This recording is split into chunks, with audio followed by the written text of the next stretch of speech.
Hello, everyone. Welcome to episode 4 of Amateur Hour, the interview series where we talk to up-and-coming amateur fighters. And this one's going to be a little bit different because I got Adam Livingston with me, who's going to be making his pro debut in a couple of weeks. So we're switching it up a little bit with the format, but we're going to count it. So, Adam, welcome to the show. Thank you so much for joining me. How are you doing today? Thanks for having me. I'm doing really good. Been training hard and looking forward to the pro debut. We're going to touch on that after what you just told me, but we definitely have a lot to talk about with you because you've had a pretty large amount of amateur fights by, I would say, a lot of MMA fighter standards. I believe you've had 8 or 9 at this point. You're very young still, 21 years old. You're training with a great team in Long Island MMA. So I kind of want to go back to the beginning, though, because I found your old boxing matches on YouTube from Yeah. 2018, and there was a lot of what you do now in those fights. So let's talk about, like, you're only 21. I remember when I was 21, I had only been doing jiu-jitsu for like a year at that point. What got you into MMA in the first place and boxing? Why did you want to become a fighter? And tell us about you. Hey everyone, just wanted to remind you all to take a moment to like the video, leave a comment. It really does help us out with the algorithm. If you'd like to see more content like this, make sure you subscribe to the channel and hit that bell notification, which will give you updates on when new content is posted. If you want to support the site, you could check out our Patreon. You'll get access to exclusive content, access to the Discord, and much more. And now, back to the video. Good question. Well, I started when I was 15 years old. Mhm. I just turned 21, by the way, August 15th. Oh, wow. Oh, happy birthday then. Happy belated birthday. So, I started when I was around 15. I was always into, like, when I was really young, though, I was into karate and stuff. So I was always Mhm. around it. Never necessarily was my dream to become a fighter. Wasn't the end back then? Years, no one wasn't a very big sport back then either.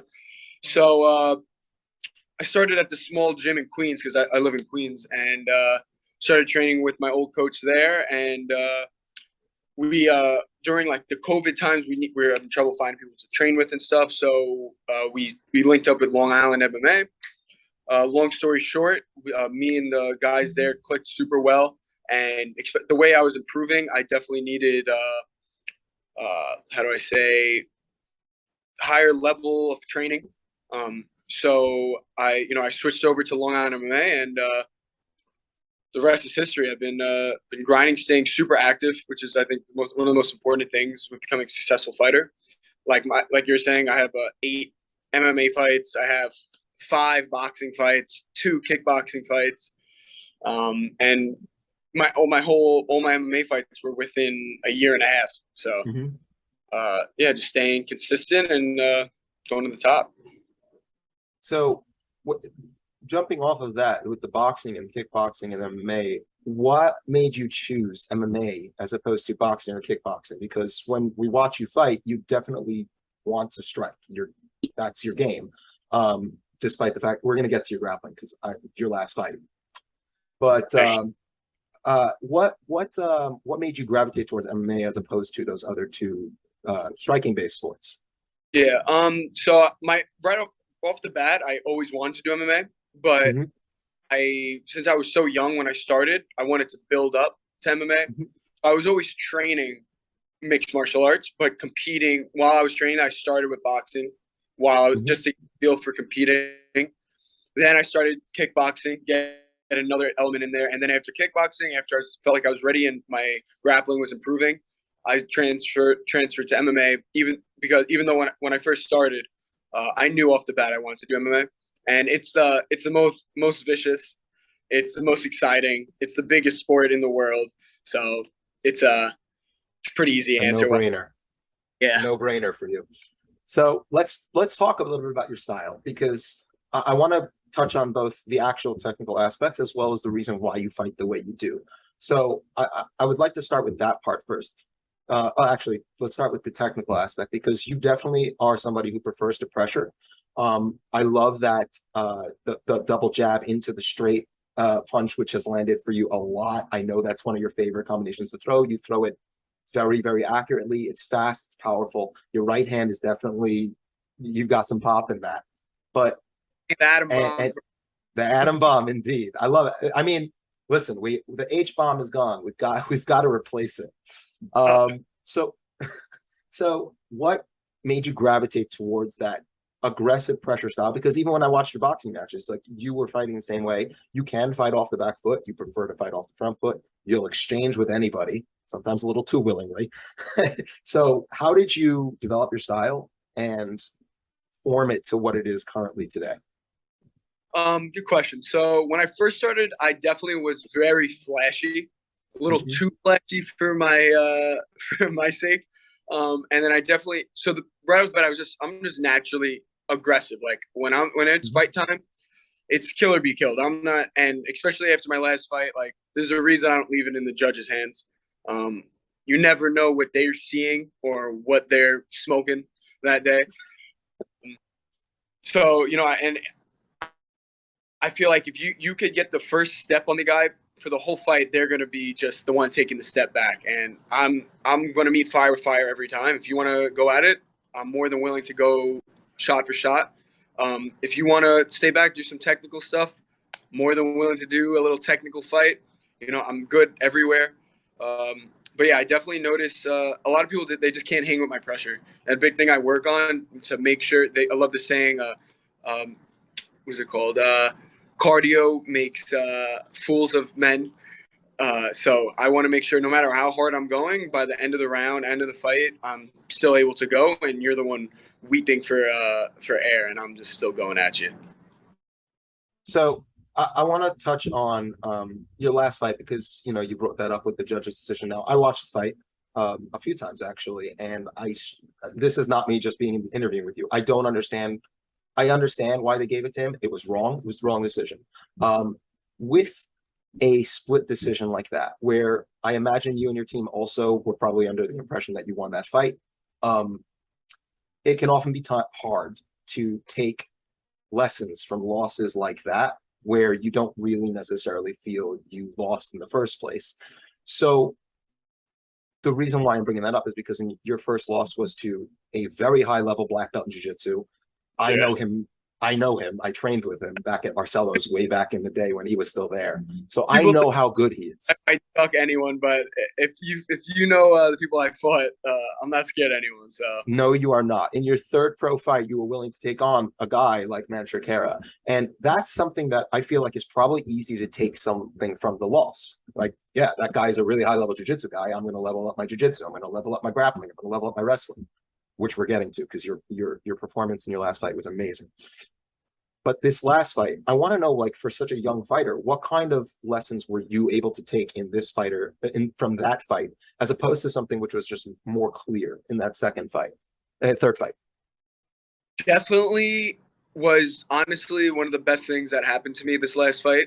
So it was kind of like I take the best out of everything. So it was I loved how it was a full 3-round fight. So I was really able to go back and watch and see how I perform under the lights in the fight, and I love how we mixed it up. So I was able to see what I did wrong with my striking, what I did wrong with my grappling, because a lot of it was hard to take from my other fights because they're usually pretty quick, and I finished them quick. Yeah. So my opponent study what I did wrong in those fights. So I was definitely really happy with my last fight. Of course, there's many things I wish I did different, but especially with the coaches that I have around me and my teammates, there's no getting away from learning. Like, no matter, you'll be like, yeah, good job. Like, I still have teammates that will be, they'll be on my ass. Like, no, like you should have made it more decisive. That's why you lost the fight. Like, we don't feel sorry for ourselves at all over there at Long Island MMA.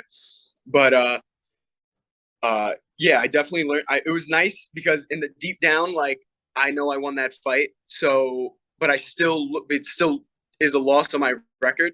So it's nice having that motivation of a loss, but knowing, okay, I know I'm still one of the best because, like, the fight we went through, and I know how good I performed. But yeah. So let's talk about some of those improvements that you have made that really served you well in that fight in the first place, because I couldn't really find the full fight from the Kara fight, and your other fights, you're kind of knocking them out before any grappling really occurs. So let's talk about your grappling, because you have seriously done some amazing work to bring your grappling and your defensive wrestling to get to the point where it was. What I really appreciated the way you were framing and constantly bringing your hips back whenever he was trying to get in on them. You weren't allowing him to have the takedowns for free. Every time he was trying to shoot on you, there was damage being dished in order for him to even attempt it in the first place. So, and I know your coaching and training environment is fantastic. Ryan LaFleur is the head coach, and I know you have some other notable fighters in various organizations there to work with too. So I wanted to actually ask you a little bit about the type of training and environment you have for in general, but also particularly with grappling, because what I saw really impressed me, especially for someone as young as yourself. So yeah, definitely. That was the one thing I really needed to catch up on. I've been training at Long Island MMA for about 2 years now, and I've been training MMA for 6. So those like 4 or so years of me training, my striking was definitely high level, and my grappling was slacking severely. But once I came over to Long Island MMA, yeah, I do good on the feet with the guys there. But since the first day there, I was getting destroyed nonstop, grappled, you know what, thrown down, submitted, destroyed, cardio, all that. These guys are beasts, wrestlers. You know, all the guys from my gym we're very wrestler oriented there. We're very good grapplers. And we have our good striking as well, of course, but definitely training there and picking the brains of, Ryan LaFleur, one of the best grapplers in the welterweight division when he was in the UFC. Greg, Brian Michelino, they're black belts in jiu-jitsu. They really they go over the details, and you know what I love about them too? It's very, when they know I'm an MMA fighter and not just a guy doing jiu-jitsu. So a lot of the things that we work are very realistic. I'm not going to be pulling guard or doing Z guard and this and stuff like that. I'm doing realistic stuff, realistic grappling, really pushing yourself to the limit every time. And they just hold you accountable. Like if you're messing up, they're like, bro, like, you know what you got to work on and keep doing it. I'm starting to get cauliflower ear. Oh, yes. Welcome to the club. Let's go. Welcome. So, training with them just really made my confidence much higher in the grappling department, and my striking department. It's just actually, you should see the amount I learned from this last fight to my pro debut. It's night and day. And I know a lot of people say that between every fight, especially because I'm so young. 5 months or so is a big deal for someone my age, Sure. Like I could look like a completely different fighter, which I'm not going to look like a completely different fighter because I like the way I fight, but you'll definitely see tweaks here and there that are going to make me unstoppable. Another question I have for you is I'm always curious for them, like how much film study both fighters and coaches do, particularly. And there's 2 fields of thought I know with amateur and early pro careers, where some camps will just never watch tape because it's not important to them, because they're like, listen, it is what it is. We need to build his skills or her skills to the best of our abilities. And then there's the other side of it, where it's like they watch film like crazy.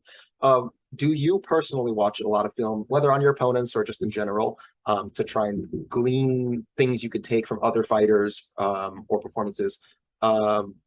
Or do you fall more in the, my coaches watch that, or, tell me a little bit more about that. Yeah, so it definitely depends. Definitely in the amateurs, it's almost impossible to watch film, or at least reliable film. So I used to definitely be a little more obsessed about it, but after my first few, realizing these guys are just like me, where a fight a few months ago, a year ago, is not the same fighter I'm fighting in the cage that night, especially if he's leveling up, they're getting better. So it's almost useless to watch it. I like to watch it personally just because there's always going to be something that is the same. There's always going to be that old you that you bring into your next fight. So I like to watch it just to see, like, okay, maybe is this guy a big feinter? Is he big power puncher? Just to get the idea. Is he southpaw or orthodox? Stuff like that, of course. And I like to watch film it's good just to learn how to watch films for when you actually do have to watch it on opponents in the future. You know what to look for, what not to look for. So might as well start now instead of later, you know. And my coaches, they do a great job. Most of the times I let them handle that, because if there is something that I need to know, they'll tell me. If there's not, I'm just worrying about improving myself and my skills, because then that's the most important thing. So really quickly, I just wanted to actually ask you, because you mentioned to me before we started recording that you had not one, not two, not three, but four opponents changed, and you're the main event. So just like really quickly, I just wanted to ask you about, like, because I know about it too, because I had like issues with opponents when I had my couple of fights, and my teammates have had issues, and everyone I know has had these same problems. Talk about how frustrating it can be to like just have these constant opponent switches and stuff like that on the regional scene. Yeah, it's definitely a little frustrating, but I definitely don't let it bother me, too much, because at the end of the day, it's me in there. It's me versus me in there. But yeah, it's hard to find guys that that want to smoke with me. I don't blame them. I thought, to be honest, going pro or even in the amateurs, it would be super easy to find fights, because you look at me, you don't think I'm too dangerous. This pretty white boy, skinny, tall, 20 years old, no problem, right? I'm gonna beat him up.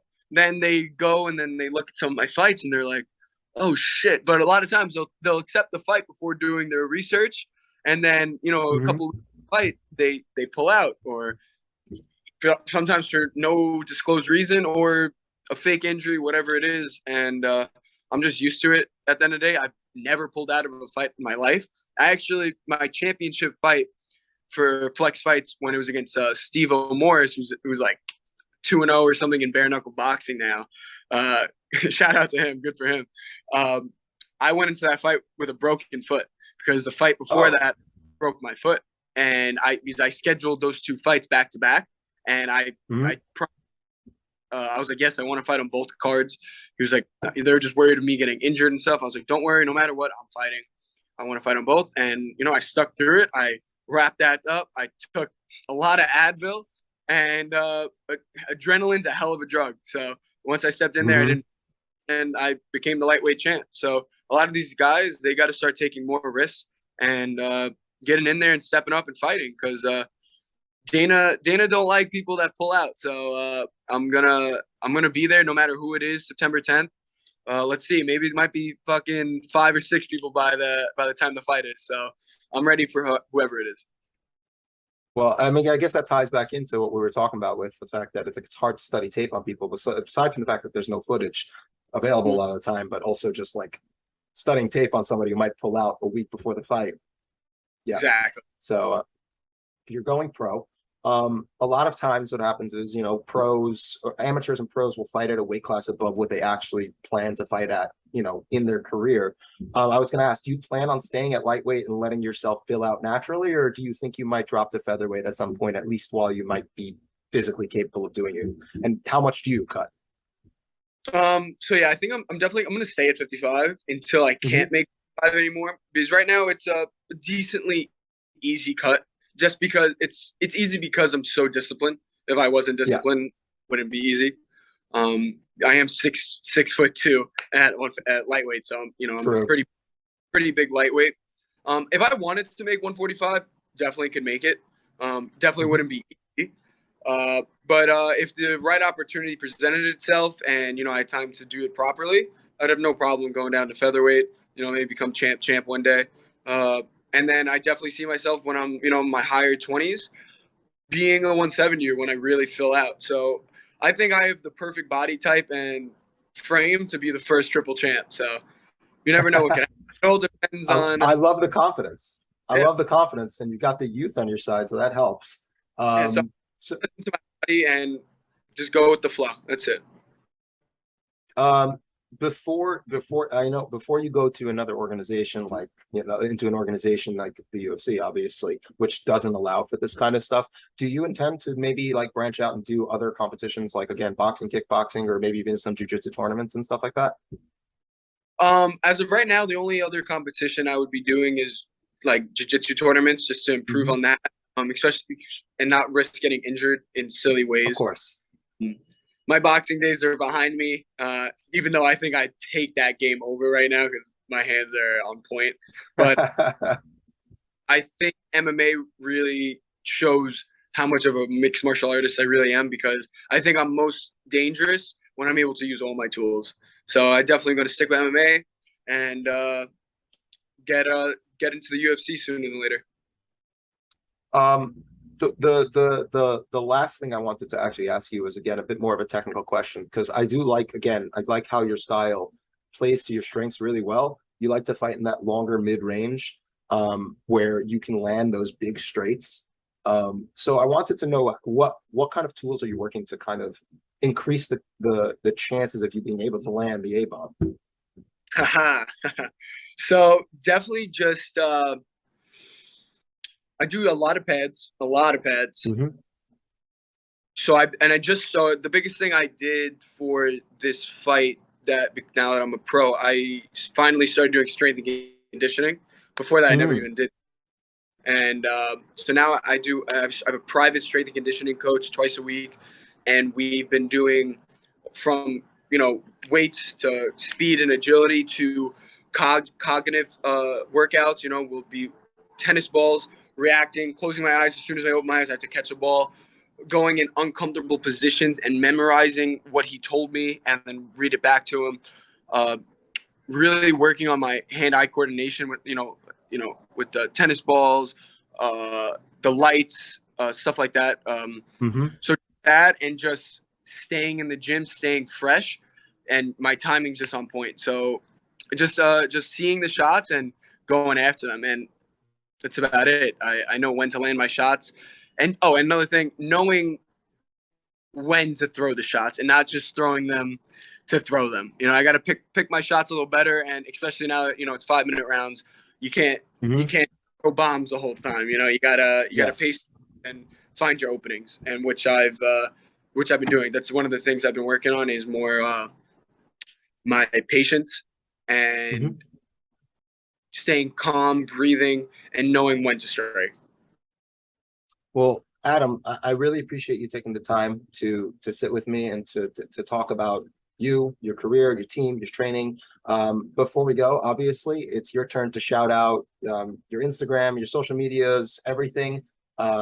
Any sponsors you might have, teammates, whatever you want to shout out, the floor is yours.